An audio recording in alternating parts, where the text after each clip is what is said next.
우리 모든 서로님들께 하나님만 주시는 각별한 은혜가 있기를 간절히 소망합니다. 우리 어린이 찬양할 때 하나님이 능력 있는 분이다라는 찬양을 했잖아요. 근데 너무나도 오랜 시간 동안 우리는 하나님의 능력을 굉장히 사사롭게 이해해 왔어요. 교회에서. 하나님의 능력을 붙잡고 내가 열심히 신앙생활하면 지금 경제적으로 어두컴컴한 내 상황이 밝아질 거다. 공부 못하는 내 자식이 공부 잘할 거다. 더 좋은 데 갈 거다. 승승장구할 거다. 하나님은 그렇게 하실 수 있는 분이다 라는 방식으로 하나님의 능력을 이해했습니다.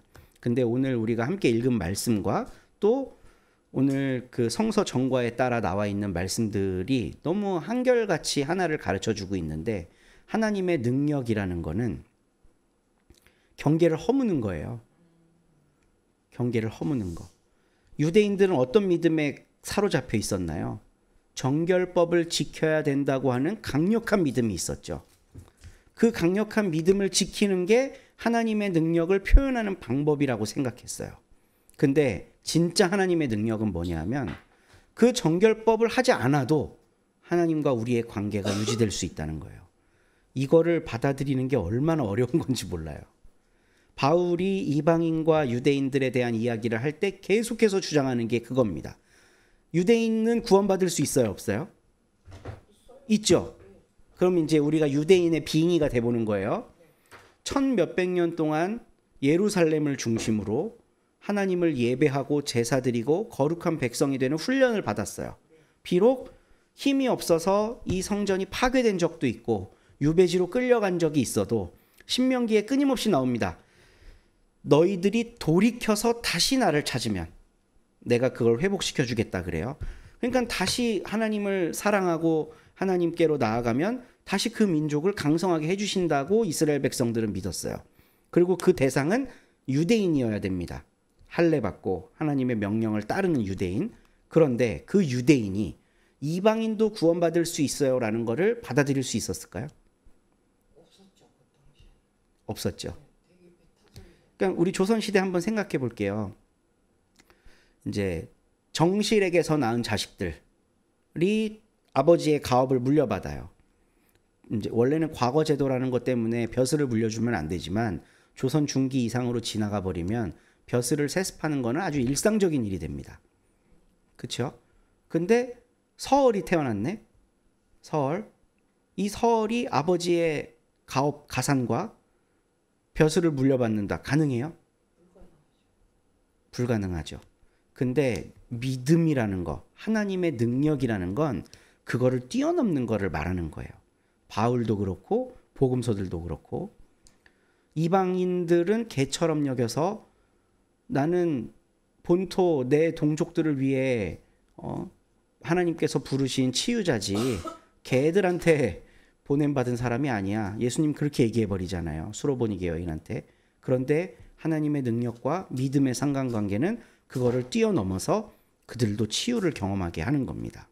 그러니까 믿음과 능력이라는 건 기존의 내 사고방식, 내 생각, 내 교리 체계는 안 되는 건데 이거를 이렇게 돼도 이게 하나님 뜻이 될 수 있구나 라는 걸 받아들이는 게 믿음일 거고, 실제로 그렇게 되어가는 역사의 과정이 하나님의 능력이 이 땅 가운데 실현되는 과정이라는 거죠.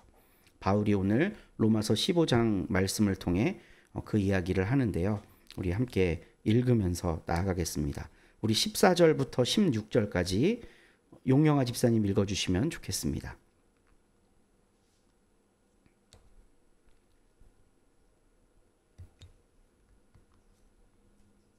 나의 형제 자매 여러분, 나는 여러분 마음에 선함이 가득하고 온갖 지식이 넘쳐서 서로 권면할 능력이 있음을 확신합니다. 그러나 내가 몇 가지 점에 대해서 매우 담대하게 쓴 것은 하나님께서 내게 주신 은혜를 힘입어서 여러분의 기억을 새롭게 하려고 한 것입니다. 하나님께서 이 은혜를 내게 주신 것은 나로 하여금 이방 사람에게 보내심을 받은 그리스도 예수의 일꾼이 되게 하여 하나님의 복음을 전하는 제사장의 직무를 수행하게 하시라는 것입니다. 그리하여 이방 사람들로 하여금 성령으로 거룩하게 되게 하여 하나님께서 기쁨으로 받으실 제물이 되게 하시려는 것입니다. 아멘. 아멘. 네, 아주 바울이 지금까지 로마서 14장까지 쫙 써왔던 내용들을 굉장히 핵심적으로 요약하고 있습니다. 바울은 자기의 정체성을 이방 사람에게 보내심을 받은 그리스도 예수의 일꾼이라고 설명을 하고 있어요. 구원은 유대에서부터 이루어지고 유대에서 완성되는 겁니다. 구약의 율법에 따르면. 그래서 시온이 회복되고 새 예루살렘이 회복이 되면 하나님께서 보내주신 메시아와 함께 정치적인 구원 그리고 종교적인 구원을 동시에 이룬다는 게 유대의 오랜 전통이었고 가르침이었죠. 근데 바울은 지금 보세요. 15절. 내가 몇 가지 점에서 매우 담대하게 썼다 그러잖아요. 바울은 유대 율법에 익숙한 사람이고 가말리엘의 수제자가 될 정도로 또 바리새파 중에 바리새파 사람이라고 남들이 여길 만큼 율법에 진심인 사람이었어요. 근데 이 사람이 새로운 이야기를 하려면 담대함이 있어야 됐었겠죠. 자기가 배운 거는 유대인을 통해 구원이 이루어지는 건데 지금 자기가 선포하고 있는 건 구원이 이방인에게도 임했다는 거예요. 그러려면 엄청난 담대함이 있어야 됩니다. 이게 믿음이에요. 믿음. 저 이방인들도 구원받을 수 있다. 교회가 구원받지 못할 사람들을 몇 그룹으로 나눠놨죠. 특히 한국 교회는 역사적인 진통을 겪은 일 때문에 공산주의는 구원받지 못한다고 거의 확신하고 있습니다. 아마 다녔던 교회들은 대부분 다 공산주의 뭐 이런 거에 대해 경기를 일으키는 교회였을 거예요. 주집사님도 그러셨죠? 예. 공산주의자 천국 가요? 못 간다고 배웠어요. 이종호 형제님, 공산주의자도 천국 갈 수 있습니까? 공산주의자. 막스와 레닌의 후기. 네? 저는 갈 수 있다고 생각합니다. 기존의 교회에 가갖고 공산주의자도 구원받습니다 하면 뭐라고 말할까요? 믿음 없는 놈이라 그러겠죠. 근데 바울의 논리에 따르면 그들도 구원받을 수 있다고 선포하는 게 믿음이에요. 그리고 거기에 담대함이 필요합니다. 담대함. 지금 한국은 국가보안법이라는 게 있고 이제 사회주의 계열, 공산주의 계열에 대한 아주 강력한 거부가 탑재되어 있는 나라잖아요. 그런데 그런 상황 속에서 하나님이 공산주의자들을 통해서도 역사하시고 그들을 통해 구원의 사역을 이루어 가십니다. 이건 담대함이 없으면 안 되죠. 네. 최재형 목사님 같은 분이 아주 대표적인 분입니다. 그 체제를 존중해야 된다고 얘기하고 있고 하나님께서 내게 주신 은혜를 힘입어서 그 일을 할 수 있었대요. 그리고 여러분의 기억을 새롭게 하려고 한 거래요. 하나님이 이 은혜를 내게 주신 것은 나를 이방으로 보낸 하나님의 일꾼 되게 하시기 위함이라는 거예요. 그리고 이 말씀이 저는 되게 의미심장했는데요. 바울 자신을 하나님의 복음을 전하는 제사장의 직무를 수행하게 하려 하심이래요. 제사장은 뭐 하는 사람인가요? 제사 지내는 사람, 예배 드리는 사람. 그럼 제사장에게 제일 필요한 건 뭘까? 재물이죠. 네, 지금 뭐 그 긴급 알림 문자 같은 게 다 들어오신 것 같은데 재물이 필요해요. 근데 재물은 흠 없는 것이어야 돼요. 그렇죠? 레위기에 있는 제사들 쫙 보면 짐승 제사에 대해 이야기를 할 때 흠 없는 것들을 갖다 써야 된다라 그래요. 그렇죠? 근데 지금 이 마지막 16절 마지막에 뭘 제물로 삼았다고 돼 있냐면 이방인들을 제물로 삼았다 그랬어요. 이방 사람들로 하여금 성령으로 거룩하게 하여 흠없게 만들어서 하나님께서 기쁨으로 받으실 제물이 되게 했다. 지금 바울이 놀라운 이야기를 하고 있는 겁니다. 유대의 관점으로 봤을 때 이방은 흠이 있어요, 없어요? 흠 있지. 흠 투성이지. 아롱진 것, 검은 것들 투성이죠. 저걸 어떻게 지저분하고 불결한 거를 하나님이 제물로 받아라고 생각하는 게 유대의 생각이란 말이에요. 근데 성령으로 그들이 흠이 없게 되었대요. 거룩하게 되었대요. 출애굽기와 레위기는 하나님이 거룩하니까 너희도 거룩하라고 가르치거든요. 이 거룩은 흠이 없어지라는 말이에요. 그러니까 하나님이 흠이 없으신 분이니 너희가 흠 없는 제물이 되어라라고 얘기를 하고 있는 거예요. 이스라엘 백성들이 제사를 지낼 때 흠 없는 제물을 갖다 바치는 건 이 제물을 바친다는 게 참 의미 있는 건데 원래는 하나님께 내가 제물이 돼야 돼. 내가. 근데 양이나 염소, 뭐 소 이런 거를 제물로 바치죠. 근데 그거를 바칠 때 내가 직접 죽이는 거예요. 그럼 생각해 보세요. 양을 너 죽어 하면 죽어요? 그러면 멀리서 돌 던지면 죽을까요? 끌어안고 칼로 찔러야 돼요. 그러면 양이 살겠다고 발버둥치겠죠. 그 생명이 살겠다고 발버둥치는 걸 제사를 지내는 사람이 다 느껴야 돼요. 그리고 숨이 끊어지는 것까지 완성입니다. 숨이 끊어져야 그 다음 과정으로 갈 수 있으니까. 그러니까 이 생명이 살겠다고 발버둥치는 거, 그리고 숨이 끊어져가는 모든 과정을 제사자가 느끼는 거예요. 칼로 찔러서. 그러면서 이 제사자는 어떤 의식을 가져야 되냐면 내가 원래 이렇게 희생당했어야 되는 죄인이라는 의식을 가져야 된다는 거죠. 그러니까 그 생명이 사그러드는 걸 보면서 됐다, 행복하다, 난 이제 좋다, 이게 아니라 거기에 나를 이입하는 거예요. 나를. 그래서 대속죄일 날은 대제사장이 그 제물에게 온 이스라엘 백성들의 죄를 덮어 씌워서 광야로 보내잖아요. 대속죄일 날은. 그러니까 이 제사를 드린다는 건 내가 흠없는 존재여야 되는데 나는 흠투성이야 사실은. 그래서 하나님 앞에 제물이 됐어야 하는 것도 역시 난데 이 제물을 대신해서 바치는 거예요. 그러니까 그 제물이 생명이 꺼져가는 모든 과정을 내가 다 느끼면서 하나님께 드려져야 되는 제물이 무엇인가를 다시 생각해 보는 게 제사였다고요.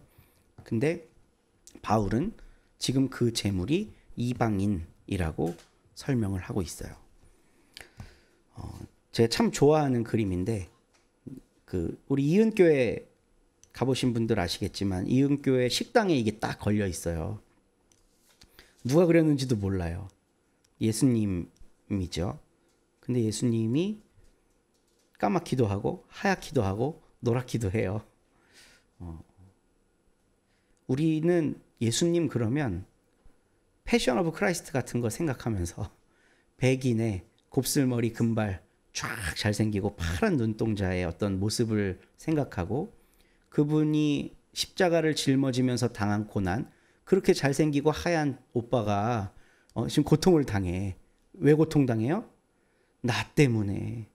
이러면서 막 울고 감사하잖아요. 근데 사실 우리 예수님은 그런 교리에 갇혀 계신 분이 아니라는 걸 이 그림을 통해 보여주는 것 같아요.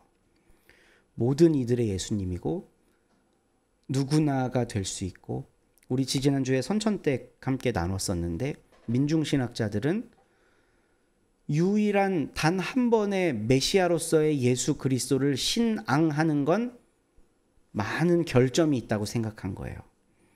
우리들의 삶 속에서 끊임없이 작은 예수들을 발견해내는 게 신학자의 역할이라고 본 겁니다. 바울은 지금 그 이방인들을 통해 예수를 보고 있는 거죠. 제물이 되셨던 예수를 보고 있는 거예요. 그들이 제물이라고 선포함으로써, 그래서 유대인과 이방을 넘나들고 완전히 넘어서는 그런 바울의 모습을 우리가 로마서를 통해 봅니다. 우리 17절부터 21절까지 김주경 집사님 읽어주시면 좋겠습니다. 그러므로 나는 하나님을 섬기는 일을 그리스도 예수 안에서 자랑스럽게 생각합니다. 그리스도께서 이방 사람들을 복종하게 하시려고 나를 시켜서 이루어 놓으신 것밖에는 아무것도 감히 말하지 않겠습니다. 그 일은 말과 행동으로, 표징과 이적의 능력으로, 성령의 권능으로 이루어졌습니다. 그래서 나는 예루살렘에서 일루리곤에 이르기까지 두루 다니면서 그리스도의 복음을 남김없이 전파하였습니다. 나는 이와 같이 그리스도의 이름이 알려진 곳 말고 알려지지 않은 곳에서 복음을 전하는 것을 명예로 삼았습니다. 나는 남이 닦아놓은 터 위에다가 집을 짓지 않으려 하였습니다. 성경에 이렇게 기록된 바 그의 일을 알지 못하던 사람들이 보게 될 것이요 듣지 못하던 사람들이 깨닫게 될 것이다 한 것과 같습니다. 네, 아멘. 지금 예루살렘부터 그 그리스에 있는 지역까지 바울이 쉴 새 없이 돌아다니면서 수천 킬로미터를 여행하면서 전도 여행들을 했어요. 근데 전도 여행을 한 이유가 이방 지역에 새로운 교회를 세우고 복음을 선포하기 위한 겁니다. 그 앞절에 우리가 읽은 바와 같이 그들을 제물로 만들기 위해서인 거예요.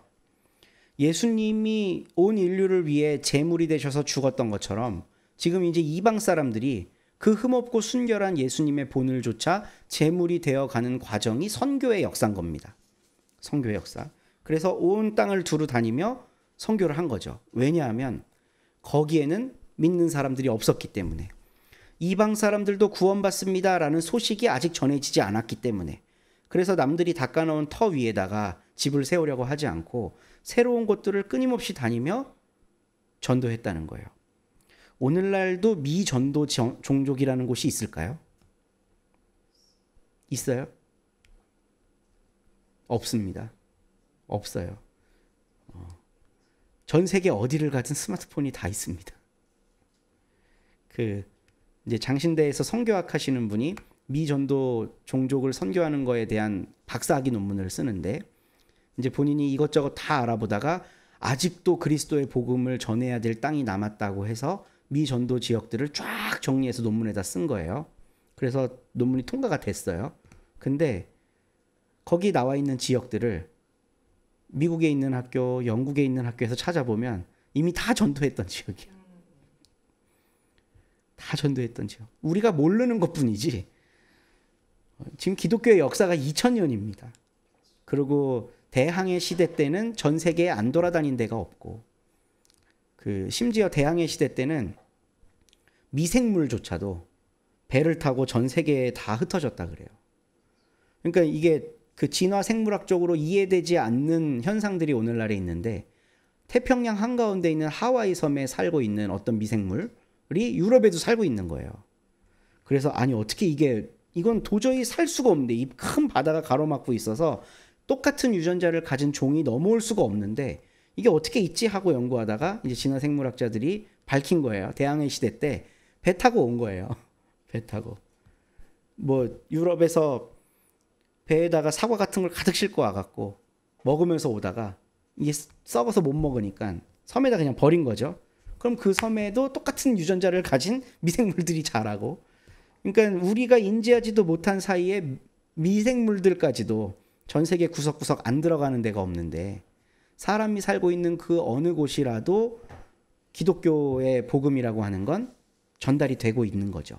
미전도 지역, 전도 종족, 물론 그들이 듣고 안 받아들일 수는 있습니다. 그런 건 없다는 거죠. 그러니까 이제 바울 시대 때는 그렇지 않기 때문에 새로운 곳에 계속해서 전도를 한 거예요.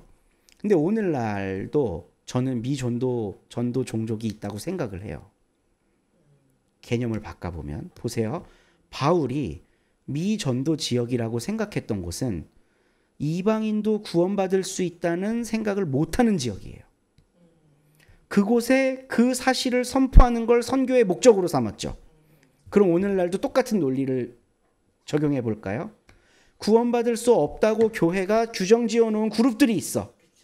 그 사람들도 구원받을 수 있다고 선포하는 게 새로운 방식의 전도인 거예요. 오늘날. 그런 의미에서 봤을 때 저는 오늘날에 여전히 복음은 유효하고 미전도 지역이 있다고 생각하는 거예요. 그건 오히려 교회가 될 수도 있습니다. 이슬람은 저주받았어요. 이슬람은 구원 못 받아요. 공산주의자들은 종교에 반대하고 있기 때문에 그들은 다 저주받고 지옥 갈 백성이에요. 이런 생각이 가득한 곳에 가서 아니에요. 그들에게도 하나님의 뜻이 있고 하나님이 구원할 계획을 갖고 있고 오히려 그들이 제사장이자 제물이 될 수도 있어요. 이게 전도인 거죠. 전도. 그럼 바울의 방식으로 생각해보면 여전히 전도해야 될 곳들이 많고 어떤 의미에서는 그 대상이 기존의 교회가 될 수도 있다. 이런 생각을 해봅니다. 우리 22절부터 29절까지 이수진 집사님 읽어주시면 좋겠습니다. 그래서 내가 여러분에게로 가려고 하였으나 여러 번 길이 막혔습니다. 그러나 이제는 이 지역에서 내가 일해야 할 곳이 더 없습니다. 여러 해 전부터 여러분에게로 가기를 바라고 있었으므로 내가 스페인으로 갈 때 지나가는 길에 여러분을 만나보고 잠시 동안만이라도 여러분과 먼저 기쁨을 나누려고 합니다. 그 다음에 여러분의 후원을 얻어 그곳으로 가게 되기를 바랍니다. 그러나 지금 나는 성도들을 돕는 일로 예루살렘에 갑니다. 마케도니아와 아가야 사람들이 기쁜 마음으로 예루살렘에 사는 성도들 가운데 가난한 사람들에게 보낼 부재금을 마련하였기 때문입니다. 그들은 기쁜 마음으로 그렇게 하였습니다. 그들은 정말로 예루살렘 성도들에게 빚을 진 사람들입니다. 이방 사람들은 그들에게서 신령한 복을 나누어 받았으니 육신의 생활에 필요한 것으로 그들에게 봉사할 의무가 있습니다. 그러므로 나는 이 일을 마치고 그들에게 이 열매를 확실하게 전해준 뒤에 여러분에게 들렀다가 스페인으로 가겠습니다. 내가 여러분에게 갈 때 그리스도의 충만한 복을 가지고 갈 것으로 압니다. 아멘. 네, 우리 그 로마서 첫 번째 시간에 이야기를 나눴었는데요. 바울이 이 책을 쓴 목적이 여기에 담겨 있습니다. 지금 바울은 그 이방인에게도 구원이 허락됐다라고 하는 놀라운 복음을 전해야 할 사명을 받은 사도로 자기 자신을 규정해요. 그래서 나는 지금까지 예루살렘부터 일루이곤까지 정말 온 유럽을 돌아다니면서 전도했다. 이때 전도는 아직 이방인도 구원받을 수 있습니다라는 사실을 모르는 미전도 지역들에 나는 다녔다. 그래서 복음으로 교회들을 세웠다. 근데 신기해. 바울이 로마에 안 갔잖아요. 근데 로마에도 이런 믿음을 가진 사람들이 있다는 게 바울은 놀라웠던 거죠. 그래서 그 놀라움을 전해준 사람들의 믿음을 더 든든히 해주기 위해 이 로마서를 쓴 거예요. 근데 정말 목적은 뭐냐? 바울은 로마를 스페인으로 선교하러 갈 때 거점 지역으로 삼으려고 했습니다. 그러니까 스페인으로 선교 가려면 돈이 필요할 거 아니에요. 그러니까 당신들이 후원 좀 해라 이거죠. 후원을 요청하기 위한 편지예요. 사실 로마서는. 믿음이 무엇인지 분명히 알려주고 그 믿음의 결과가 어떻게 이어졌는지를 보여주면서 당신들도 그런 믿음을 가진 사람이라면 또 새로운 지역에 이방인에게도 구원이 있습니다라는 걸 선포해야 되는 새로운 지역에 전도해야 할 사명이 있는 거 아니에요. 바울처럼. 그러니까 내가 열심히 가서 할 테니까 너희들은 그 믿음을 갖고 나를 후원해라. 이 목적으로 로마서를 쓴 거죠. 근데 바울이 참 재미있는 사람인 게요. 그 말만 하면 되는데 딴 얘기를 해요. 저는 잠깐 예루살렘에 들려요. 투머치 토커야. 예루살렘에 왜 들려요, 바울이? 지금 우리가 읽은 말씀에 따르면 후원금 전달해 주려고. 근데 그 후원금은 어디서 온 거예요? 마케도니아와 아가야 사람들이 낸 후원금이에요. 약간 경쟁심을 유발하나? 마케도니아와 아가야 사람들이 이렇게 후원을 해서 우리에게 그 복음을 처음 전해줬던 예루살렘 사람들한테 주니까 이 얘기 안 하고 그냥 가도 되거든요, 사실은. 근데 이런 얘기를 하는 거는 살짝 이렇게 뭐라 그럴까? 의도를 갖고 한 거 아닐까? 그러니까 새롭게 복음을 받은 사람들이 마땅히 그거에 대한 감사함으로 구제할 때 연보를 해서 그걸로 지금 어려움에 처한 옛 성도들을 돕고 있다는 이야기를 하는 거죠. 그러니까 로마에 사는 여러분들도 내가 그 복음을 들고 가는 여정에 힘이 되어 주시기를 바랍니다 하고 이제 쓰고 있는 거죠. 우리 마지막 30절부터 33절까지 이종호 형제님 읽어주시면 좋겠습니다. 형제자매 여러분, 내가 우리 주 예수 그리스도를 힘입어서 그리고 성령의 사랑을 힘입어서 여러분에게 부탁합니다. 나도 기도합니다만 여러분도 나를 위하여 하나님께 열심으로 기도해 주십시오. 내가 유대에 있는 믿지 않는 사람들에게서 화를 당하지 않도록, 그리고 또 내가 예루살렘으로 가져가는 부재금이 그곳 성도들에게 기쁘게 받아들여지도록 기도해 주십시오. 그래서 내가 하나님의 뜻을 따라 기쁨을 안고 여러분에게로 가서 여러분과 함께 즐겁게 쉴 수 있게 되도록 기도해 주십시오. 평화를 주시는 하나님께서 여러분 모두와 함께 하시기를 빕니다. 아멘.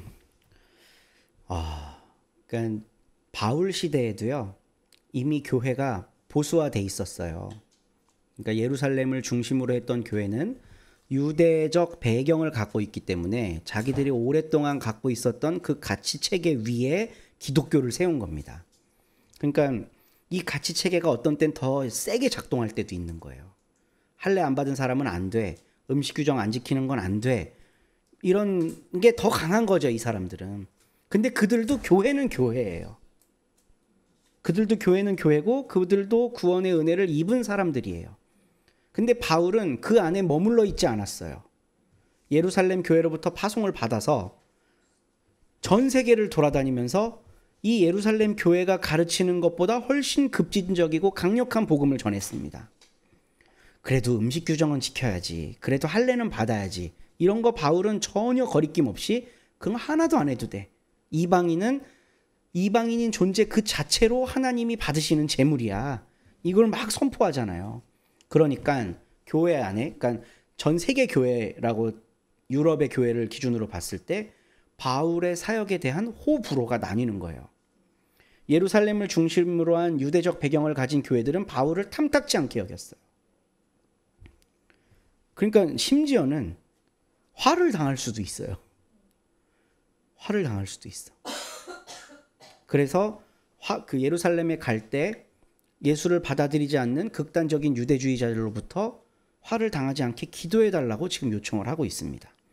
근데 예수를 안 믿는 사람들만 문제가 아니에요. 예수를 믿는 것들도 문제야. 내가 또 예루살렘으로 가져가는 구제금이 그곳 성도들에게 기쁘게 받아들여지도록 기도해달래요. 이건 또 무슨 말이야? 돈 주는데 싫어할 수도 있다는 거예요. 마케도니아와 아가야에서 가지고 간 재물을 안 받아들여 줄 수도 있다는 거예요. 그 구제물은 단순히 돈만이 아닙니다. 음식도 가져가겠죠. 옷도 가져가겠죠. 뭐 여러 가지 물품들을 가져갈 거 아니에요? 근데 이 유대적 배경을 가지고 있는 기독교인들이 우리는 혼방옷 안 입는데? 우리는 우상에게 바쳐졌던 재물 안 먹는데? 돼지고기 갖고 왔어? 안 먹는데? 이건 피를 제대로 안 뺐네? 우리 이거 안 먹는데? 로마 황제의 초상화가 그려져 있는 금덩어리네? 이거 우리 안 써. 이렇게 거부할 수 있다는 거죠. 그냥 저는 오늘날 교회도 이게 다 같이 간다고 봅니다. 이방에게도 구원이 있습니다라고 외치는 소수의 이제 바깥으로 나와 있는 기독교 무리들, 저는 이제 우리 같은 존재라고 생각하는데, 우리 같은 사람들이 새로운 곳에 계속해서 이방에게도 구원이 있습니다. 하나님은 큐어를 통해서도 역사하십니다. 공산주의자나 이슬람 믿는 사람이나 힌두교인이나 현재 다신교인이나 차별 없이 하나님이 사랑하십니다. 그 사람들을 통해 어떻게 하나님이 그들을 제물로 변화시켜 가시는지 우리가 목격해야 되고, 그 일을 위해 부름받은 게 사도로서 우리의 직무입니다. 이걸 막 얘기해요. 근데 기존의 교회들은 받아들일 수가 없겠죠, 그걸. 그래서 바울은 그 일을 위해 기도해 달라고 로마의 성도들에게 요청하고 있어요. 이걸 가지고 예루살렘에 갔을 때 그들의 마음 문이 활짝 열려서 이걸 받아주게 해달라고 기도하고 있습니다. 바로 우리가 해야 할 기도가 아닐까 싶습니다. 그러니까 이방과 유대의 경계를 넘어서야 된다. 이거는 우리들에게는 굉장히 당연한 당위예요. 그리고 저는 우리 서로교회 성도님들은 이미 믿음으로나 의식적으로나 그런 걸 넘어가 계신다고 믿습니다. 근데 우리만 그렇게 넘어가 있다고 되는 게 아니에요. 아직 못 넘어온 사람들과 우리가 어떻게 지내야 되느냐의 문제입니다. 가장 간편한 방법은 손절하는 거예요. 그냥 관계 끊고 교단 탈퇴하고 그냥 독립교회가 돼서 우리끼리 행복하게 잘 살면 돼요. 근데 그게 아니라 기존에 있던 그런 우리를 원래 있게 해줬던 그들을 만약에 우리가 존중을 한다면 끊임없이 하나님께 그 마음 문을 열어달라고 기도해야 되는 거겠죠. 시도해야 되는 거고. 바울은 지금 그 일을 로마 교회 사람들에게 요청하고 있어요. 나 예루살렘에 가는데 2개 좀 기도해줘라. 극렬주의자들이 나 때려 죽일 수도 있어. 그리고 믿는 사람들이지만 그 극렬주의자들의 눈치를 봐서인지 아니면 아직 의식적으로 깨어나지 않아서든지 이방인이 갖다 준 거 안 먹는다고 뻗팅길까 봐 걔네들이 너무 걱정이다. 그러니까 그 마음 문이 활짝 열려지도록 기도해다오 하고 로마에 있는 사람들에게 편지를 쓰고 있습니다. 하나님의 뜻에 따라 기쁨을 안고 이 모든 일들을 다 마친 뒤에 당신들에게 가서 좀 쉬었으면 좋겠다. 여러분과 함께 즐겁게 쉴 수 있도록 기도해 주십시오. 바울의 이 소망은 이루어졌을까요? 안 이루어졌을까요? 반은 이루어지고 반은 안 이루어졌습니다. 반이 이루어졌다는 건 로마에 가요. 근데 스페인까지는 못 가요. 근데 로마에 왜 가요? 죄인으로 심판받기 위해 끌려가요. 재판받기 위해. 그러니까 모든 일들을 다 마치고 평안하게 로마에 가서 좀 쉬었다가 이제 마지막 힘을 내서 스페인으로 전도하러 가는 게 바울의 삶의 목표였는데 그건 이루어지지 않습니다. 저는 바울의 마지막 삶을 보면서 모세가 좀 떠올랐어요. 신명기를 보면 이제 출애굽기부터 민수기까지는 40년 동안의 과정을 그린 거거든요. 출애굽하고 40년. 근데 신명기는 하루 만에 일어난 일을 이야기하는 거예요. 신명기는 전체가 다 하루입니다. 그리고 절반 이상이 모세의 설교문이에요. 이 율법을 지켜라 하는 모세의 설교문. 그러니까 이 신명기를 이야기하고 모세는 느보산에서 죽어요. 가나안 땅에 못 가. 하나님이 모세를 불러서 출애굽시킨 목적이 뭐예요? 가나안 땅에 가게 하려고죠. 근데 모세는 못 가요. 바울도 이방인을 위해 부름받은 사도로서 자기가 생각했던 사역의 완수는 서쪽 끝이었던 스페인까지 가는 거였고 그 가는 과정을 협력하기 위해 로마서를 쓴 거예요. 근데 바울은 끝내 그 꿈을 이루지 못하고 로마에서 사형당합니다. 고대의 전승들에 따르면 목이 잘려서 죽었다고 알려져 있어요. 참수형을 당한 거죠. 하지만 바울의 삶은 그가 죽기까지의 모든 과정이 하나하나 의미 없는 것이 없었습니다. 우리에게 너무나도 소중한 걸 일깨워줬어요. 믿음이란 무엇인지, 전도가 뭔지,